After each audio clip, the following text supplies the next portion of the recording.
Assalamualaikum warahmatullahi wabarakatuh. Pada kesempatan kali ini, saya akan menjelaskan tentang materi populasi dan sampel. Populasi adalah keseluruhan dari unit analisis yang karakteristiknya akan diduga, di mana anggota dari populasi disebut dengan elemen populasi. Sedangkan sampel adalah sebagian dari populasi yang mana ciri-cirinya akan diukur. Unit di dalam sampel dapat sama dengan unit di dalam populasi dan dapat juga unit di dalam sampel berbeda dengan unit yang ada di populasi. Sampel yang ideal adalah sampel menggambarkan dengan tepat karakter atau karakteristik yang ada di populasi, kemudian eh, data yang didapatkan menentukan presisi ketepatannya. Artinya, data yang ada di sampel menentukan gambaran dengan tempat data yang ada di sampel. Kemudian, di dalam teknik pengambilan sampelnya adalah sederhana. Kemudian, di dalam proses di dalam pengambilan data pada sampel, biayanya serendah mungkin, namun memberikan keterangan sebanyak mungkin. Sehingga sampel yang ideal adalah merupakan representatif dari sebuah data di populasi, kemudian sampel itu merupakan miniatur dari populasi. Teknik sampling Teknik sampling ada dua, yaitu random sampling atau disebut dengan probability sampling, yaitu setiap unsur yang ada di populasi diberikan kesempatan atau peluang sama untuk diambil sebagai sampel. Sedangkan teknik non-random atau non-random sampling adalah setiap unsur yang ada di populasi tidak diberikan kesempatan yang sama untuk terambil sebagai sampel. Teknik random sampling atau probability sampling terdiri dari simple random sampling, systematic random sampling, stratified random sampling, cluster random sampling, dan multi-state random sampling. Sedangkan non-random sampling terdiri dari accident sampling, kuota, purposive, dan snowball sampling. Kita akan jelaskan satu persatu. Simple random sampling adalah pengambilan sampel di mana mengambil acak secara sederhana. Ini dilakukan ketika di populasi karakteristiknya tidak bervariasi, kemudian geografisnya tidak menyebar. Bagaimana caranya? Dengan undian, ya, dengan menggunakan undian, tabel random maupun dengan paket komputer.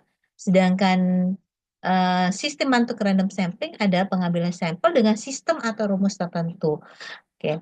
Ini dilakukan ketika populasi tersebut memiliki blok atau mempunyai nomor urut. Ya, di dalam melakukan systematic random sampling, maka harus ada kerangka sampling, daftar dari unit yang ada di populasi. Pengambilan sampel ini dengan metode sistematik, di mana menentukan peluang untuk terpilihnya, yaitu menggunakan rumus K. K sama dengan jumlah populasi dibagi dengan jumlah sampel. Di dalam teknik pengambilan sampel ini, pada kelompok pertama, pemilihannya diambil secara acak, di mana dibuat sebuah nomor urut, yaitu nomor 1 sampai dengan nomor K dilakukan pengambilan secara acak, kemudian sampel berikutnya dipilih dengan menambah K, ya, menambah K pada angka sebelumnya. Contoh di sini ada sebuah populasi dengan jumlahnya ada 500, kemudian diambil sampel sebanyak 50, maka kita menentukan nilai K-nya, ya, yaitu 500 bagi 50, 10. Maka pada kelompok pertama kita buat kelompok yaitu nomor urut sampai 10, kemudian diambil secara acak, terpilih nomor urut 8, kemudian berikutnya, ya, nomor berikutnya adalah dengan menambahkan K, yaitu menambahkan 10. Maka terpilihnya 18, 28, 38, 48, dan seterusnya sampai mendapatkan sampel sebanyak 50. Stratified ini di mana pengambilan sampel di populasi terdapat strata atau kelas. Jadi di dalam populasi sudah memiliki kelompok-kelompok atau strata-strata. Ya, contoh misalkan kita akan mengambil meneliti populasinya adalah mahasiswa D3. Tidak di populasi mahasiswa D3 tersebut terbentuk kelompok-kelompok ya atau strata-strata tingkatan. Ya, ada tingkat 1, tingkat 2, tingkat 3. Kemudian masing-masing tingkatan mempunyai jumlah ya, jumlah. Oke. Kemudian di dalam pengambilan teknik stratified random sampling ini ada dua, pengambilan secara proporsional dan pengambilan secara non proporsional. Oke. Dari jumlah misalkan di sini ada sebanyak keseluruhan ya, keseluruhan tingkat adalah 298, kemudian masing-masing tingkat adalah tingkat 190, tingkat 296, tingkat 3 112, maka dari jumlah sebanyak 298 kita akan mengambil sampel 42. Bagaimana kalau kita mengambil secara non proporsional dan proporsional? Jika yang dikatakan proporsional, jumlah masing-masing kelas atau masing strata itu sesuai ya, sesuai dengan jumlahnya. Kalau non proporsional ini ada pembagiannya sama rata. Ya, contoh misalkan tadi ada dibutuhkan dari 298 dibutuhkan 42. Kita bagi menjadi tiga kelompok, maka masing-masing adalah 14. Ini eh, kalau tekniknya non proporsional. Sedangkan kalau proporsional adalah pengambilan sampel dengan jumlah sesuai dengan jumlah dari masing-masing strata. Ya, bagaimana rumusnya? Jumlah populasi dari masing-masing strata dibagi dengan jumlah keseluruhan dikalikan dengan jumlah sampel. Ya, oke. Ini ya. Kemudian karena responden itu atau di sini adalah orang ya, manusia itu tidak koma-koma, maka pembulatannya ke atas, maka totalnya 43. Kemudian teknik pengambilan sampel selanjutnya adalah cluster sampling. Kalau di dalam teknik pengambilan cluster ini yang diambil unitnya bukan unit individu, tetapi unitnya adalah unit kelompok atau gugus. Oke, jadi di dalam teknik pengambilan sampel secara stratified ini, di populasi terdapat kelompok-kelompok atau gugus-gugus. Yang diambil adalah pengambilannya adalah berdasarkan gugusnya, di mana setiap gugus atau kelompok terdapat semua variasi yang diteliti. Oke. Kemudian yang terakhir yaitu multistate random sampling.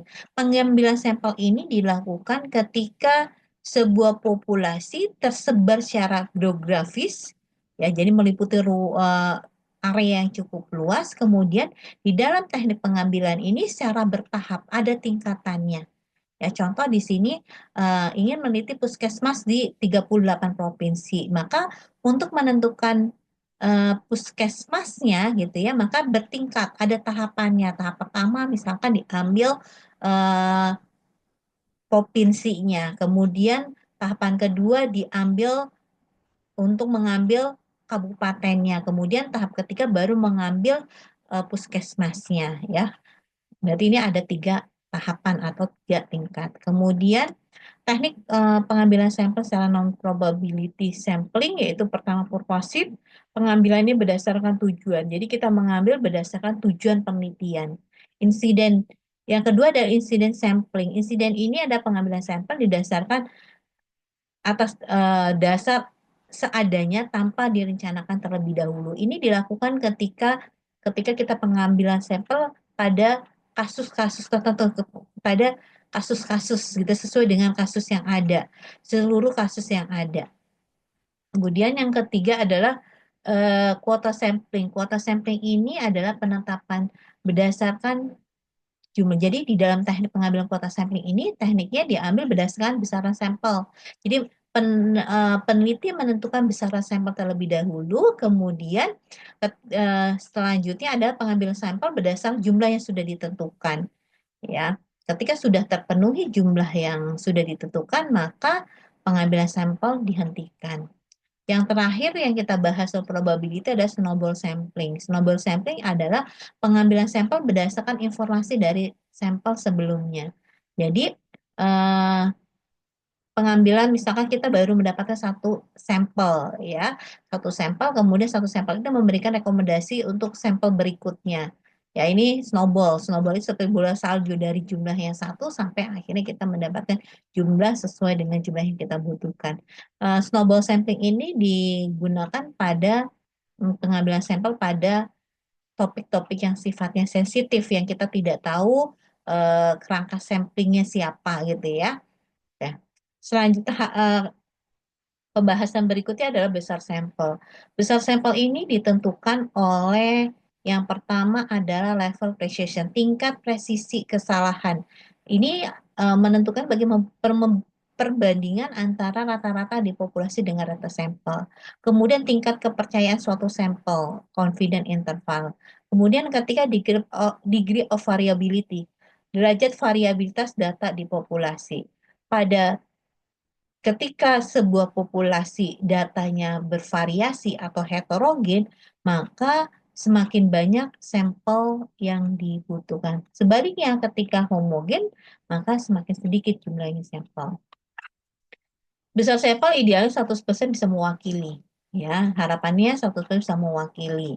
Ya, semakin besar jumlah sampel, maka semakin kecil kesalahan di dalam generalisasi menyimpulkan. Ya. Kemudian di dalam menentukan besar sampel, berdasarkan Sugiono tahun 2021 bahwa penentuan besar sampel bisa didasari dari jumlah populasinya diketahui dan jumlah populasi tidak diketahui. Kemudian bisa juga ditentukan oleh eh, tujuan dari sebuah penelitian. Tujuan sebuah itu misal mengestimasi angka kejadian porsinya atau mengestimasi angka kejadian nilai rata-ratanya. Ya, kita akan bahas yang pertama adalah menentukan besar sampel ketika populasi tidak diketahui dengan rumus koheren, yaitu Z ya, Z alfa dikuadratkan dikalikan P kalikan Q dibagi E. Z itu apa? Nilai kurva. Ya, nilai kurva ini ditentukan dari signifikansi level. Nilai kemaknaannya itu nilai alfa. Ya, contoh misalkan ketika sebuah penelitian ingin menentukan besar sampel di mana signifikansi sampel yang digunakan ada 5%, maka nilai Z alfanya adalah 1-96. Oke. Kemudian P ada peluang benar 50% atau 0,5, Q ada peluang salah 0,5. Kemudian ini adalah sampling errornya. Contoh, eh, penelitian ingin mengetahui kepuasan konsumen atas produk pasta gigi di mana tingkat kesalahan sampelnya atau sampling errornya 5%, derajat kepercayaan 95. Derajat kepercayaan ini yang menentukan signifikansi level. Ketika derajat kepercayaannya 95, maka signifikansi levelnya adalah 5%. Nilai alfanya adalah 5%. Ya. Yang ditanyakan berapa jumlah sampel yang dibutuhkan menggunakan rumus Cochrane. Ya, Z alfa kuadrat dikalikan Q dikalikan Q dibagi E kuadrat. 1,96 kuadrat dikalikan 0,5 dikalikan 0,5 dibagi dengan 0,05 kuadrat. Didapatkan besar sampelnya adalah 385 orang. Oke. Besar sampel dengan rumus Slovin. Besar sampel dengan rumus Slovin itu rumusnya adalah N sama dengan N dibagi 1 ditambah E kalikan E kuadrat. Jumlah populasi dibagi 1 ditambah jumlah populasi dikalikan sampling error kuadrat. Ya, ini adalah rumus Slovin. Contohnya, ya, sebuah penelitian ingin mengetahui kebiasaan cuci tangan di wilayah X dengan jumlah penduduk 2000, berapa sampel yang dibutuhkan jika sampling errornya, kesalahan samplingnya ada 5%. Ya, kita menggunakan rumus Slovin. Ya, N dibagi jumlah populasi dibagi 1 plus jumlah populasi dikalikan sampling error kuadrat. ya, 2000 dibagi 1 plus 2000 dikalikan 0,05 kuadrat. Didapatkan 334 orang. Oke. Ini Slovin ini digunakan ketika populasi diketahui. Kemudian besar sampel ketika populasi diketahui kita bisa menggunakan rumus Isaac dan Michel. Ya, jumlah sampel sama dengan Q kuadrat atau X kuadrat dikalikan populasi dikalikan jumlah proporsi dikalikan Q. Q ini adalah 1 min P. Ya. Kemudian dibagi sampling error kuadrat dikalikan jumlah populasi dibagi 1 ditambah X kuadrat dikalikan proporsi dikalikan Q. Oke. Untuk menentukan nilai C kuadrat atau C square ini bisa menggunakan nilai menggunakan table, ya, bisa menggunakan table. Ya, kita bisa melihat tabel X kuadrat atau C square. Menggunakan table, ya, kita lihat. Contoh di sini dengan degree of freedom 1, kemudian tadi nilai alfa atau signifikansi levelnya 0,05 atau 5%. Kita dapatkan nilai X kuadratnya adalah 3,841. Contoh, suatu penelitian ya dengan jumlah populasi 1000 di mana signifikansi level 5% dan presisinya 5, berapa jumlah yang dibutuhkan, ya, di mana proporsinya adalah 50%. Oke. Dari kasus ini kita ketahui ya nilai Q-nya di sini signifikansi level degree of freedom 1 adalah 3,841, kemudian jumlah populasinya adalah 1000, kemudian proporsinya adalah 50%, maka nilai Q-nya adalah 1 min 50 atau sama dengan 50%, 0,5 dibagi dengan sampling errornya 0,05 kuadrat dikalikan 1000 min 1. Ya, populasi dikurangi 1. Ya. Kemudian ditambah nilai C square-nya 3,841 dikalikan 0,5 didapatkan 277,7 sama dengan 278. Oke. Untuk rumus Isaac-Michel ini ada tabelnya. Kita bisa menentukan menggunakan tabel Isaac-Michel. Oke. Contoh tadi ya jumlah di sini ada jumlah populasi, kemudian ini nilai signifikansi level. Di sini saya menggunakan signifikansi level 1, 5, 10. Oke, tadi jumlah populasinya adalah 1000 dengan signifikansi level adalah 5%, ya. Kita dapatkan 277. Oke. Ya, kita bisa menggunakan tabel ini ketika jumlah populasinya ada di tabel. Namun kalau misalkan tidak ada, kita tetap harus menggunakan penghitungan dengan menggunakan rumus, ya, penghitungan. Oke.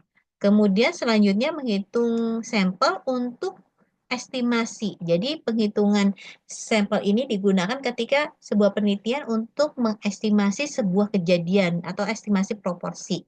Di mana di dalam menggunakan sampel ini, maka proporsi kejadian di populasi harus diketahui terlebih dahulu. Ya.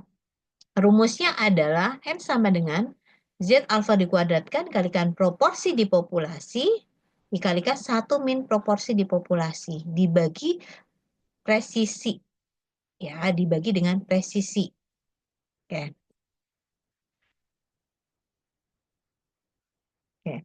Nilai Z ini ditentukan oleh nilai alfanya. Contoh, ya, Kepala Dinas Kesehatan Bogor ingin mengetahui prevalensi anemia ibu hamil. Hasil survei gizi di Jawa Barat 62%. Berarti proporsi di populasi adalah 62%.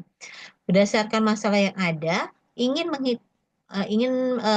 berdasarkan masalah dan informasi yang ada ini, hitung besar sampel yang dibutuhkan ketika Dinas kepala dinas ini menginginkan presisinya 5% dan derajat kepercayaannya 95. Oke, di sini derajat kepercayaannya 95.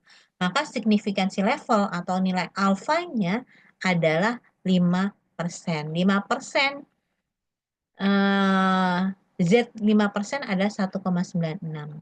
Ya, kemudian proporsi di populasi adalah P-nya 62 atau 62% atau 0,62 dengan presisinya adalah 5%. Ya, kita menggunakan besar sampel dengan estimasi proporsi.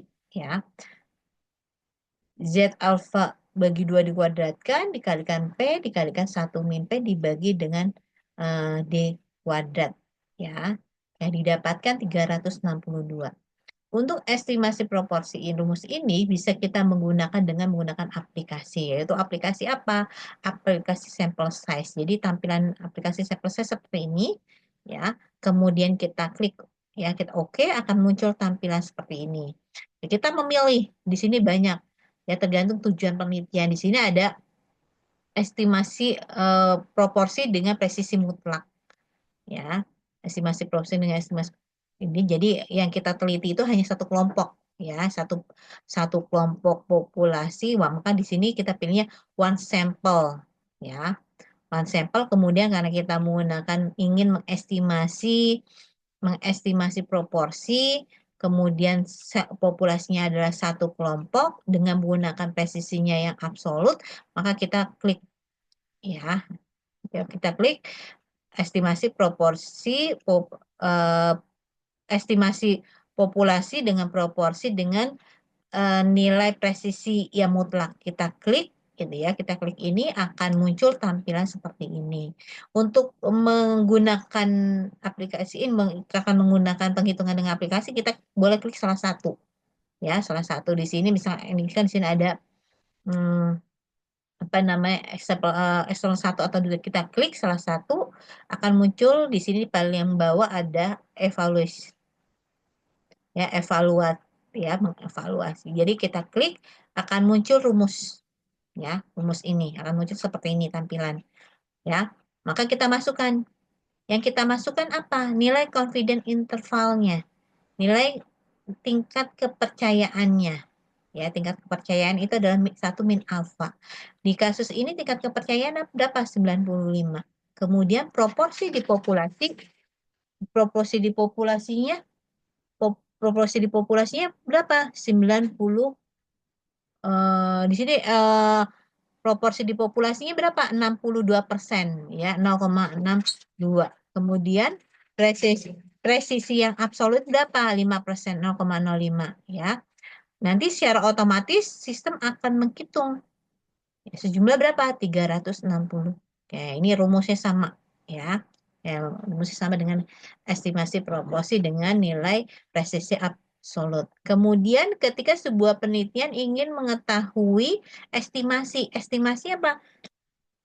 Estimasi rata-rata ini digunakan ketika data yang akan dianalisis menggunakan data kontinu, ya. Rumusnya apa? Z alfa bagi 2 dikuadratkan dikalikan varian atau standar deviasi kuadrat. Ya, standar deviasi kuadrat dibagi dengan presisi. Ya. Contoh, sebuah penelitian ingin mengetahui nilai EQ rata-rata di suatu wilayah di Jakarta, kemudian berdasarkan penelitian sebelumnya atau berdasarkan data yang ada, EQ rata-rata di populasi adalah 120, kemudian simpangan bakunya adalah 20, presisi yang diinginkan oleh si peneliti ini ada 5%. Berapa jumlah sampel yang dibutuhkan, gitu ya. Ya, di sini standar deviasinya atau simpangan bakunya adalah 20, presisinya adalah 5, ya. Kemudian nilai alfanya adalah 5%. Z alfa bagi 2 ada 1,96. Kita masukkan 1,96 dikuadratkan, kalikan, maaf ini ya, 5 kuadrat ya. Oke. Didapatkan 62. Ini 5 kuadrat.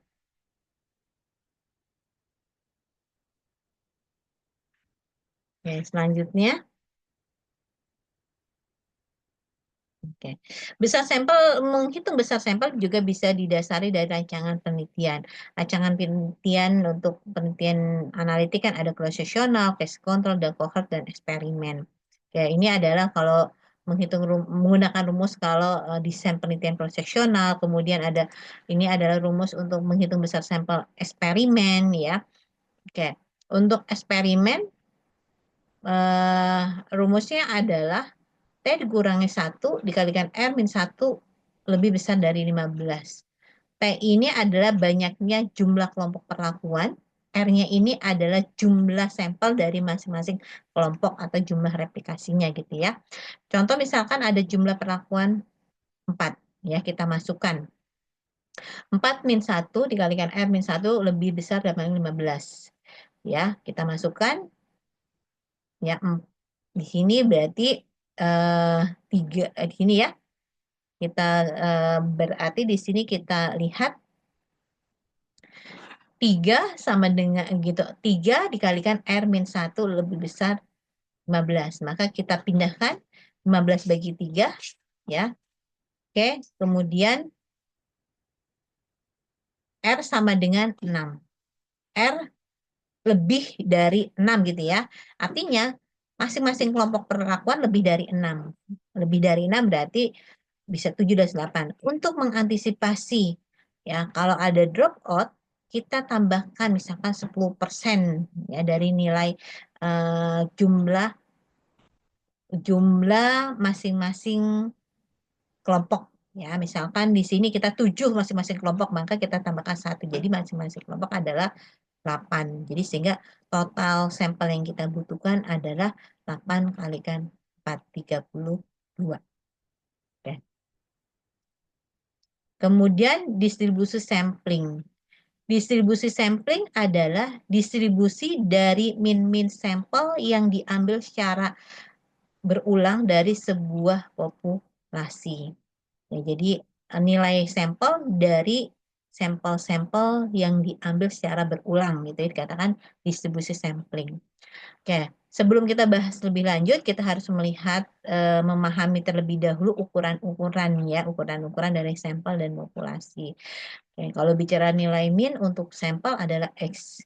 Ya, kemudian untuk populasi adalah mu. Standar deviasi S, sedangkan standar deviasi di populasi adalah sigma. Jumlah sampel N kecil, jumlah data unit ada di populasi adalah N besar. Oke, tadi distribusi adalah min ya, min nilai rata-rata dari sampel yang diambil berulang. Jadi ketika misalkan sebuah populasi, kemudian diambil sampel, kemudian diulangi lagi pengambilan sampelnya gitu ya, maka didapatkan nilai rata-rata. Nilai rata-rata dari masing-masing sampel. Di pengambilan sampel secara berulang didapatkan nilai rata-rata. Nilai rata-rata dari masing-masing sampel ini yang disebut dengan distribusi sampling. Misalkan pengambilan sampel pertama didapatkan nilai rata-rata X1. Pengambilan sampel kedua didapatkan nilai rata-rata X2. Pengambilan sampel yang ketiga didapatkan X3. Kemudian nilai rata-rata sampel pertama, kedua, sampai dengan sampel X ini yang disebut dengan distribusi sampling. Di dalam penghitungan nilai rata-rata di populasi dengan nilai rata-rata di sampel ya, itu nilainya sama. Contoh misalkan ini ada sebuah data di populasi 1, 2, 3, 4, 5. Kemudian dibutuhkan sampelnya 2. Maka diambillah sampel secara berulang gitu ya. Akan didapatkan sebuah distribusi. Ya, ini adalah distribusi. Kemudian ini adalah distribusi nilai rata-rata dari masing-masing sampel ya. Kemudian masing-masing sampel. Nilai rata-rata dari distribusi rata-rata ini akan menghasilkan nilai rata-rata yang sama. Oke. Nilai rata-rata dari sebuah distribusi. Ya, jadi nilai rata-rata dari sebuah distribusi sering disebut dengan distribusi sampling harga min. Ya, nilai rata-rata, misalnya nilai rata-rata pada sampel pengambilan pertama, kedua, ketiga, ini yang disebut dengan central limit teorema. Ya, min dari sebuah distribusi tadi, min dari sebuah distribusi harga min tadi, jadi mean dari distribusi ini ya akan sama dengan nilai rata-rata pada populasi. Nah, sehingga apa?